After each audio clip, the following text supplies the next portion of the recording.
Alors pour créer une munition, ici on va replier la hiérarchie de notre player et on va décaler notre player légèrement sur la gauche, comme ceci.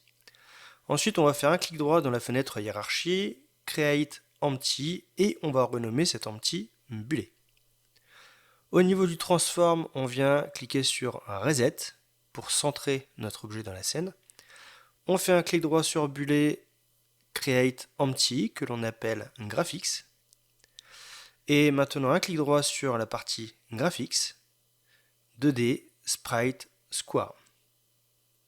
Alors en travaillant de cette manière-là, on va pouvoir modifier toute la partie graphique par la suite sans être obligé de toucher au code. Voilà, donc la partie graphique est indépendante de la partie code.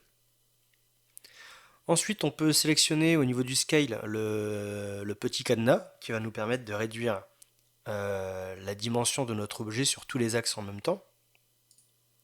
Donc mettez la dimension de votre choix.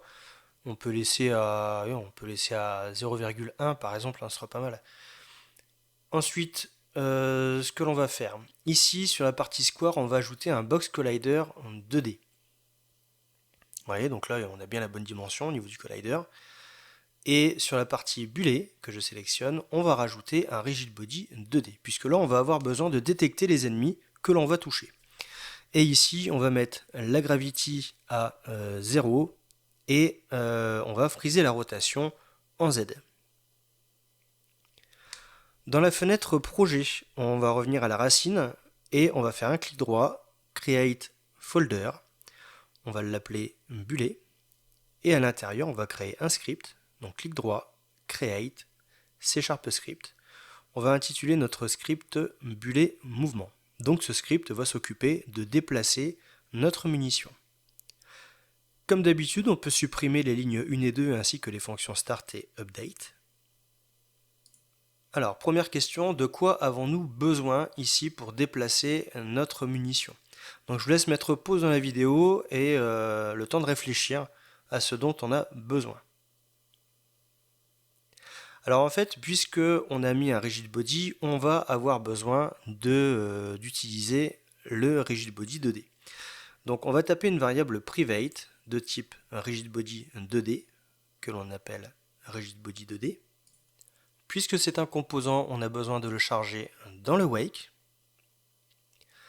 Et ensuite, puisque c'est la physique, on a besoin d'une fonction fixedUpdate dans laquelle on va utiliser notre rigidbody.velocity. Et pour déplacer donc notre munition, on va revenir dans l'éditeur Unity. Et si je sélectionne ma munition, eh bien regardez, en sélectionnant l'axe Y, ma munition va monter. Donc l'axe Y, c'est l'axe up. Et l'axe X, donc l'axe rouge, ça va être right en anglais. Donc en fait, on va s'occuper de ça. Si vous souhaitez faire un jeu à la verticale, eh bien, faudra utiliser l'axe up. Si vous voulez faire un jeu à l'horizontale, il faudra utiliser l'axe Y. Donc, dans notre code, on va taper un vecteur2.right, puisque notre jeu va être en vertical. On va multiplier maintenant notre vecteur par une vitesse de déplacement. Donc, tout en haut, on va créer en serializeField une variable private de type float, que l'on va appeler speed. Et on va multiplier notre vecteur2.right par speed. Alors, en fait, le vecteur2.right, si on met notre souris dessus, on a un petit encadré qui nous indique que ça correspond à 1 en x. On aurait indiqué par exemple un vecteur2.up, et bien ça aurait indiqué le 1 en y. Ensuite, on va faire un script un peu plus propre, donc on va indiquer des régions, donc région private members, que l'on n'oublie pas de refermer. Et en dessous, on va créer une région main, que l'on n'oublie pas de refermer non plus. On sauvegarde et on peut retourner sur Unity.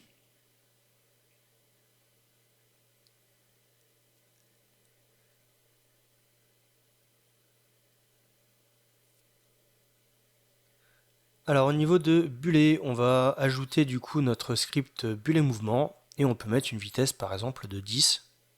Ça après vous mettez la vitesse de votre choix. On passe en mode play et là on a notre munition qui vient de partir. Ok.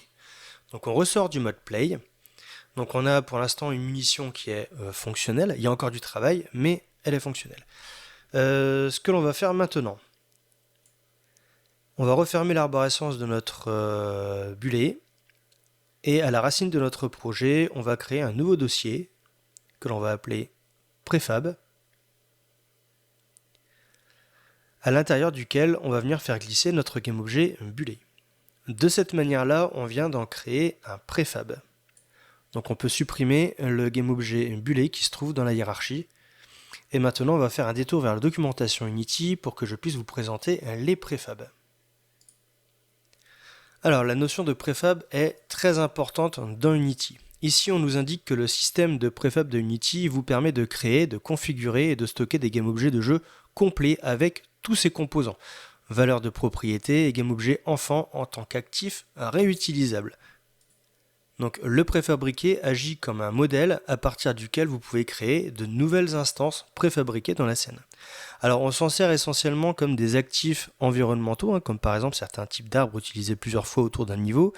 Ça peut être aussi l'utilisation de PNJ, donc personnages non joueurs. Ça peut être aussi, comme dans notre cas, des projectiles. Et ça peut être aussi le joueur principal. Voilà, donc je vais vous laisser lire tranquillement la documentation sur le sujet. De toute manière, les préfabs, c'est une notion essentielle dans Unity que l'on va pratiquer constamment dans la